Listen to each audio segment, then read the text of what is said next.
Welcome to Contributor Wednesday on Bridge the Gap Network. In this series, you'll hear from thought leaders on a variety of topics dedicated to inform, educate, and influence the senior living industry. As much as the world has changed in the past 8 months or so, one thing that has not changed is our need for quality labor in our industry. In some ways, despite the millions of people in America looking for work, our labor situation has actually gotten worse.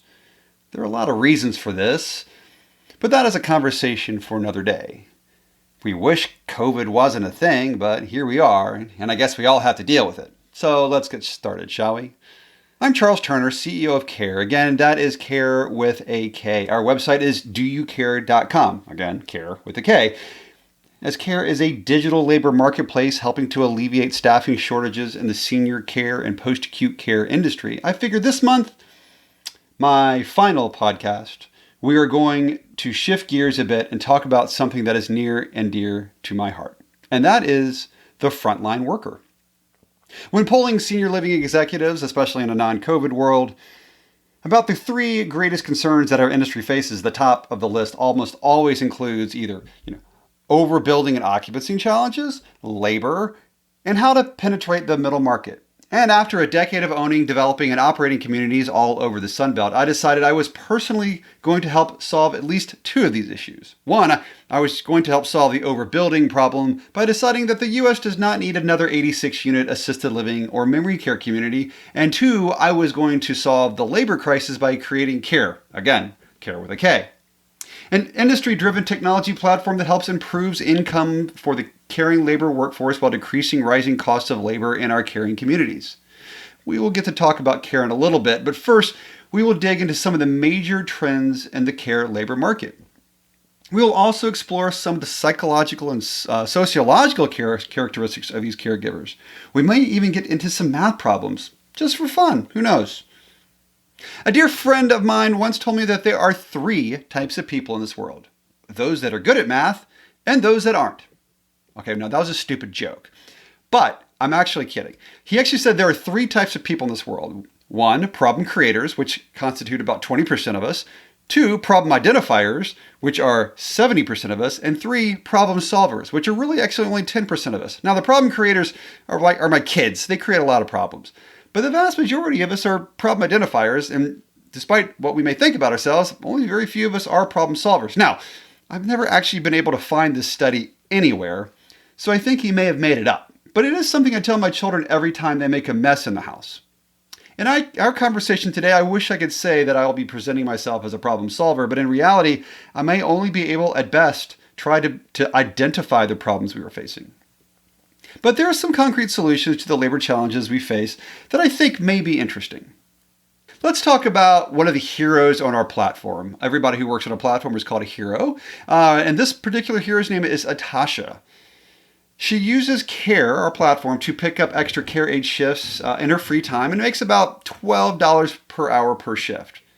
If you look at Atasha's resume, she has a license. She is a licensed CNA, but she also holds various jobs with like FEMA on a seasonal basis and is a licensed medical assistant, and has also worked as a logistics analyst for an air conditioning company.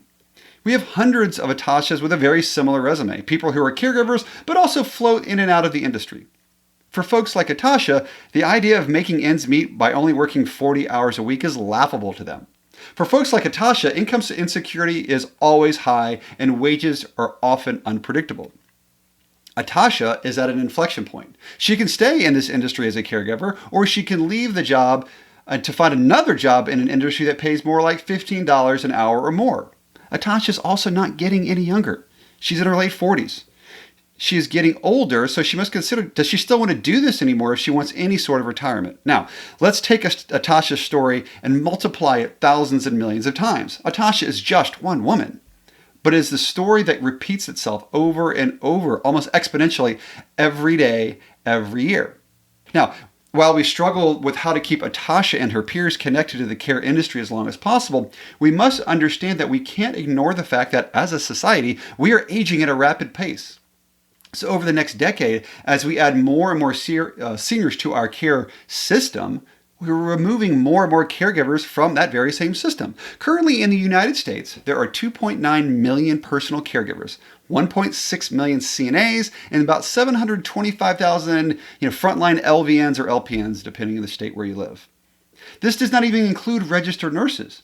If you don't think that is a lot, consider this. If you add up all the shifts completed by these people, it equates to about 1.1 billion shifts a year, which has an economic impact that is roughly 5 times the personal transportation market that includes taxis, limousines, Uber, and Lyft.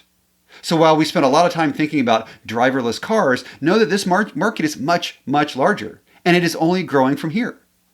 According to a recent MIT study, by 2030, we will need an additional 151,000 direct care workers that we don't yet have a pipeline for.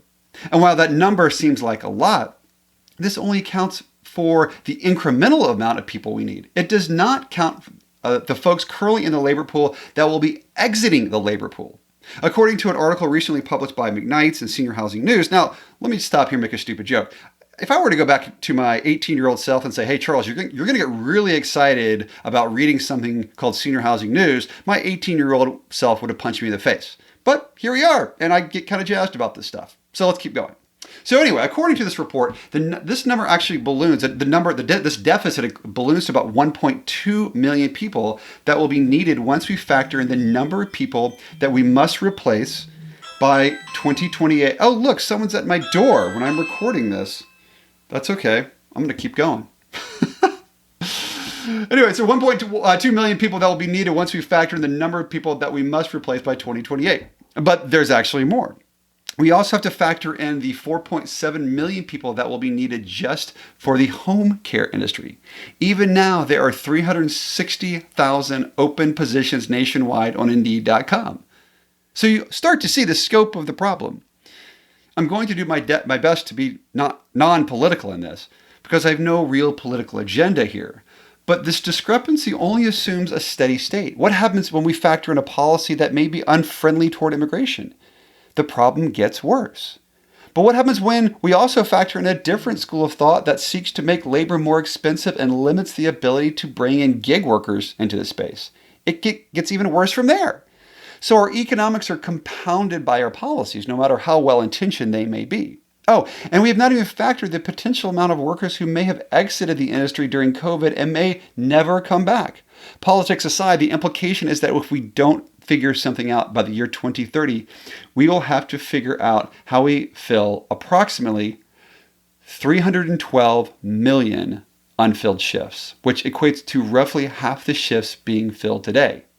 But enough about that. We don't have to look to 2030 to stress ourselves out. We're pretty good about doing that today. Let's look at some of the stressors that are already affecting this workforce. If you have not already done so, I highly recommend y'all download the recent report published by OnShift, where they surveyed approximately 1,500 senior housing and post-acute care leaders about what they are already seeing. When asked what the biggest workforce stressors they face are, they say the number 2 answers by far were around employee turnover and finding qualified job candidates. There's no surprise there. But when asked what the impact of all that turnover is, it is clear that our caring communities are already struggling to keep up staffing levels, which drives up overtime, agency use, employee burnout, and reduces quality of care. Is it any wonder that Brookdale and 5-Star Living just reported year-over-year labor costs of about 6.9% year-over-year? While we can't dig into those numbers, our bet is that this increase was not due to a base wage increase, but rather due to the amount of staffing agency and overtime they must spend to maintain staffing levels. When we look at it from the caregiver's point of view, we see that they too have stressors that lead to an unpredictable workforce. The number one reason, of course, being that they have to work multiple jobs to make ends meet. So, okay, you say, can't this just be solved by raising the minimum wage to $15 an hour nationwide? Yeah, maybe. But again, I'm not trying to be political here, but let's do a little math homework, shall we? Now, this is just a heads up. If you're not a math person or math makes your head spin and makes you a little dizzy, I recommend closing your eyes for about the next 2 minutes or fast forwarding, and this sensation will pass, okay? But for those of you who are sticking with me, let's play with a few numbers. So I looked at the numbers from the latest industry data from American Senior Housing Association publication called The State of Seniors Housing. Let's make the assumption that the average frontline caregiver in the United States makes about $11 an hour, which is about a $3.75 premium to the currently federally mandated minimum wage of $7.25. Let's then carry that premium assumption forward to a world where the minimum wage is $15. Taking the median data for a typical assisted living and memory care community and only isolating for frontline caregivers and med aides, I got the following math. Currently, the average assisted living and memory care community, when decently run, spits off between a 30 to 35% operating margin. If we take that $3.75 premium and add it to a $15 minimum wage and only focus on caregiver, and I'm talking just like CNAs, med techs, and that's it. We're ignoring housekeeping, dining, activities, kitchen staff, and anybody else who's making an hourly wage, and just focusing on care labor. We find that the average margin drops from the mid 30% to the low 20% operating margin. When you get to this level, you are starting to only approach a very, very skinny, like a 1.0 debt coverage ratio on a ground-up development building, meaning that you can barely pay your mortgage, right? This also means that the value of your asset just declined 27%. So let's talk about a $15 hourly wage with that premium and what the impact does to, say, a Welltower, a Ventas, a HealthPeak, etc. You can see that the implications to the capital markets are significant. I presented these same numbers to an audience not long ago, and the question arose from the audience that said, well, can't we just pass these costs on to the consumer? Well, maybe. But right now, as an industry, we're only penetrating, about 10% of the qualified senior care market, the income qualified senior care market, and we want to make it more expensive? There are lots of conversations on how we can go after this middle market, but with rising labor costs, this may prove difficult. Now, part two. Now let's go from macro to micro right now. Let's talk about some of the sociological and psychological factors affecting our frontline workforce. Now, I must stop and disclose, I am not a psychologist, nor am I a sociologist. I'm only reporting what I read and reporting what I see from my own experience, and from the data that we get from our own system with the thousands and thousands of caregivers that work on our platform. So, because I'm unencumbered by facts and expertise, please take everything I say with a massive grain of salt. But with that said, let's take a look at this following description. Based on me reading it, what do you think I am describing? Someone who has 1, an unfavorable self-image, 2, lacks self-confidence, 3, has an inferiority complex, 4, has a rebellious attitude and may have periods of withdrawal, 5, is self-destructive, and 6, and this is the dead giveaway, this person is depressed when they're not using, leading to inertia. Now, if you listen to that, you said, oh, Charles, that sounds like a drug addict. You'd be correct. This is, generally speaking, a clear description of the behavior of a typical drug addict. Several months ago, as we were starting up my company, Kare, I had the pleasure of meeting with a social psychologist who had built a pretty interesting applicant tracking system. One of the things he told me, he said, Charles, the psychology of a frontline healthcare worker is almost no different than that of a drug addict. And of course, I was a little taken aback, and frankly, I was a little offended. But he was not saying that a caregiver is a drug addict, and actually, in most ways, it's quite the opposite. But he said, take a look at those descriptors again. Instead of using the word using in the last bullet, let's replace the word using with the word caring. So saying that someone is depressed when they're not caring, leading to inertia. And as you think about our frontline workforce, we often see the same characteristics. You have a group of people who often have a very low self-image, little self-confidence, an inferiority complex, a rebellious attitude, and self-destructive behavior. But when they get to care for a senior, it is like their drug. It validates them. It makes them feel good about themselves, and it gives them self-confidence. It may be the one thing in their life where they feel they have some degree of respect and control. Now, let's take another hero on our care platform.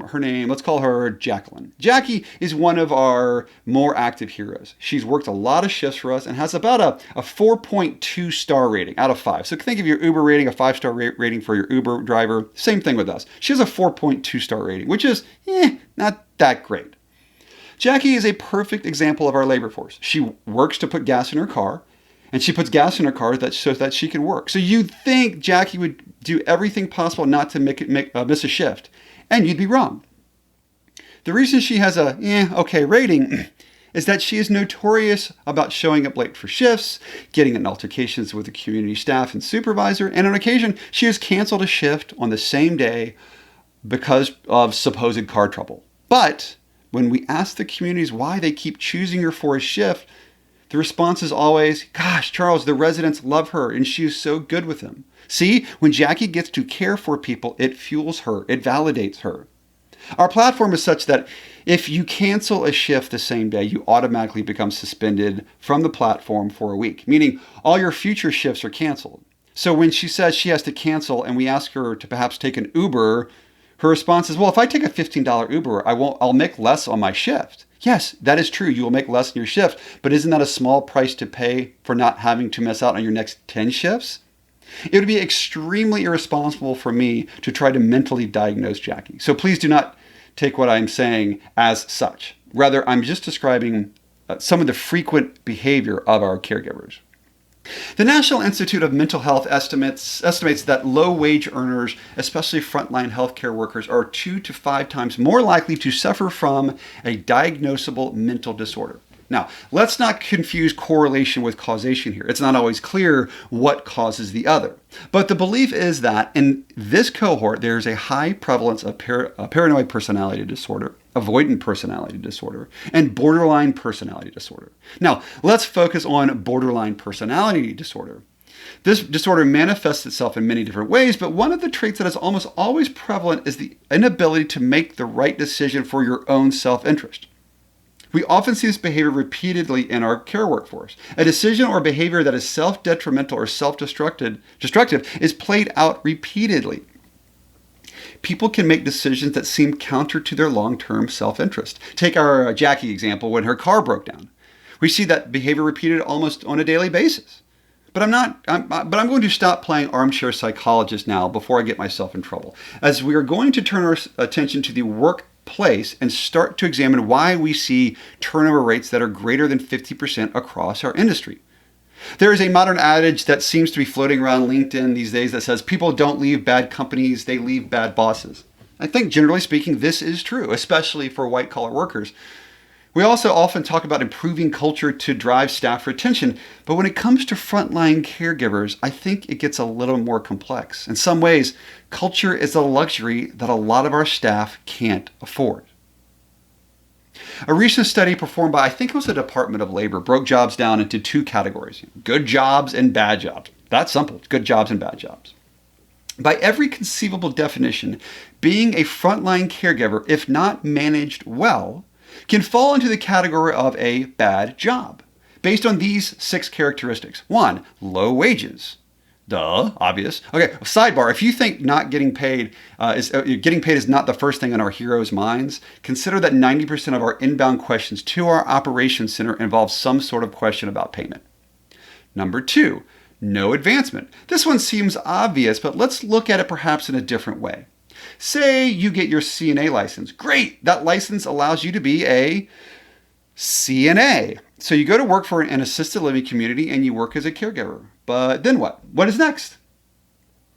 You then realize that as a CNA, you are nothing more than a commodity. And what happens to other commodities? Take, say, corn, for instance.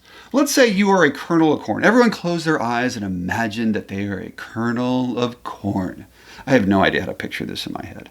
But as a commodity, the greatest economic hope for a kernel of corn is to be sold to the highest bidder. Now, imagine you are a CNA with no chance to be something else, at least professionally. What is the only choice you have to improve your situation? To sell yourself to the highest bidder. You can give care anywhere. But if the building down the street is paying 50 cents more an hour, where are you more likely to go? Number 3, the third characteristic of a bad job: few and expensive benefits. You may provide decent benefits, but if I can't afford the premium, what's the point? Number 4, heavy workloads. I think this one's pretty obvious. Number 5, a job that is physically and emotionally draining. Now, I want to tell you a story that talks about this point a little bit. When we started Kare, the team, we interview hundreds of applicants a day, actually. And I personally interviewed 150 applicants on our platform for Kare. And I ask all 150 this exact same question. I say, when you go to work, what is the one thing that pisses you off? And I always ask other people what they think the most popular response is, and everyone says the same thing. It's like, oh, I'm sure everyone hates it when they, the one thing that pisses them off the most is when their boss doesn't respect them. And the weird thing is that's actually the number two reason. The number one reason is actually way more specific than that. They all gave the exact same answer. They said number one thing that pisses me off when I go to work is when the previous shift did not complete their tasks, and I have to, quote unquote, clean up their crap, maybe literally. Now, that's not a staff problem. That's a management problem. Most of us have electronic healthcare records that manage this kind of stuff, that report how many ADLs have been completed. If you're not doing this, you're actually creating a morale problem by not managing your workforce's ADL management. We'll get to that a little bit more in a second. So, and the last characteristic that the Department of Labor categorizes as a bad job is a boss with a low EQ, low emotional intelligence, right? Now, we love our nurses, don't we? We rely on them to care for our residents, manage their care plans, and make sure we abide by state regulations. Nurses are usually very good because they're very black and white. We like them that way. They know the care, they know the regs, and they keep us out of trouble. What are nurses often bad at? Managing other nurses. Because of their black and white nature, they often have a little sympathy or empathy for staff who may need the softer side of management. Now, note that none of those 6 circles of bad jobs contain the phrase, employee left because we had a crappy break room. I promise you, some of our best clients have magnificent break rooms. However, the reason a customer uses Kare, is because we can help fill open shifts. But if you use Kare too much, I promise it is not because you have a bad break room. It is usually because of one of these 6 factors we just talked about. So based on these 6 influencers of employee turnover, what are some of the possible solutions to reduce this employee turnover? Well, the first thing we can do is increase wages. Well, duh, right? That's obviously more difficult than it sounds, as we mentioned before. Number 2 is maybe don't have your nurses manage your frontline staff, or if you're going to promote a nurse to be a manager, you give them training on how to be an effective manager and be an empathetic manager. Number 3, maybe use your EHR the way God intended it. Of all my buildings, the one that had the lowest staff turnover was the one where the nurse made sure that every ADL was complete and checked off by the end of each shift. Number 4, think about micro promotions. I read a story about a barbecue restaurant, maybe a small chain of barbecue restaurants in and around Nashville, where the owner only hires ex-convicts, and everybody starts off the same. They all start off as a dishwasher, and they start off with a relatively low wage. But they get micro promotions. Every 2 weeks, they get a microscopic increase in pay and an increase in title. They have a very intricate ladder system, but it's very immediate. It's every few weeks they actually get promoted. And his job satisfaction, his retention is through the roof because they always have something to strive for. Which leads me to my 5th one of actually having more finite job demarcation and internal credentials. So you think about, okay, great, you hired a CNA, but are there certain internal trainings that they can achieve which separate them out from maybe their peer group? So let's go back to talking about the labor force. Let's talk about millennials. Yay, millennials. Another talk about millennials, which we seem to talk about too much. What do we know about millennials? Well, one, they learn quickly and they want to make a positive impact. Also, they believe in a job that has purpose. They want the work in the company to have a greater purpose than just money. 3, they love culture. Millennials want to join the right culture and will hunt around until they do. 4, flexibility. The idea of a typical 9 to 5 is not always appealing to a millennial. 5, they want real responsibility. Every job posting for a nurse ever created will always say, must have 1 year work experience. We're in the middle of a massive labor shortage and we won't take a risk on a younger worker. 6, innovation. I think this is self-explanatory, but millennials want companies that are innovative and are not just doing the same thing over and over again that they've done for 100 years. 7, they want room to fail. Millennials want to work for companies that are willing to take bets on them as they learn new skills.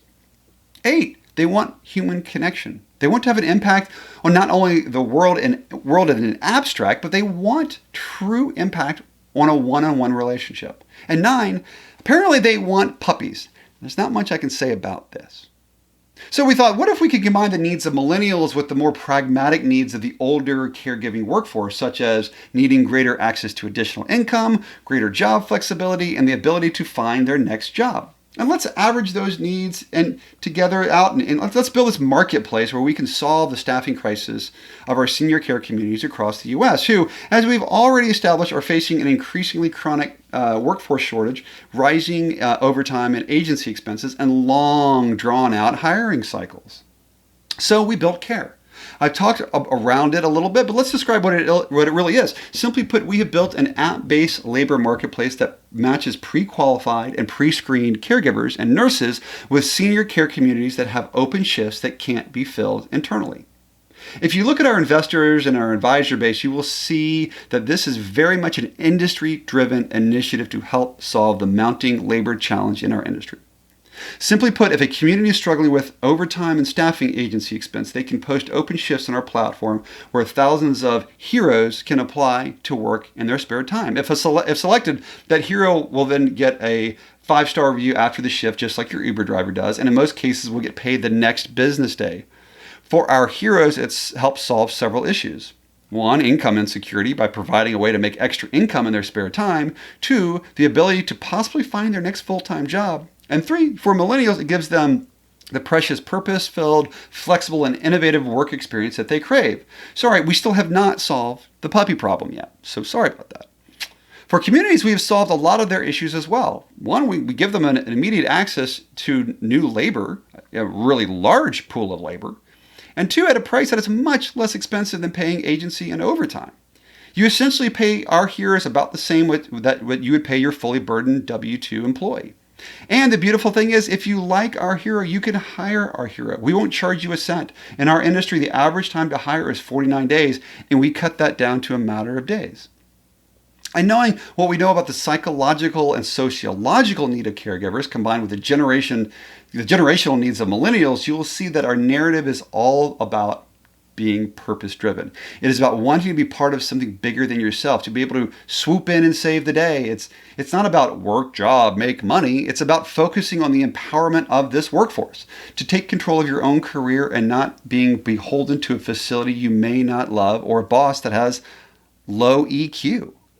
Well, I'm not about to assert we have solved all of our labor challenges with our app. I do believe we have built a platform that reduces the income insecurity of low-wage workers and improves the bottom line of our caring communities, all while at the same time keeping Atasha, who we met early on in our discussion, committed to this industry.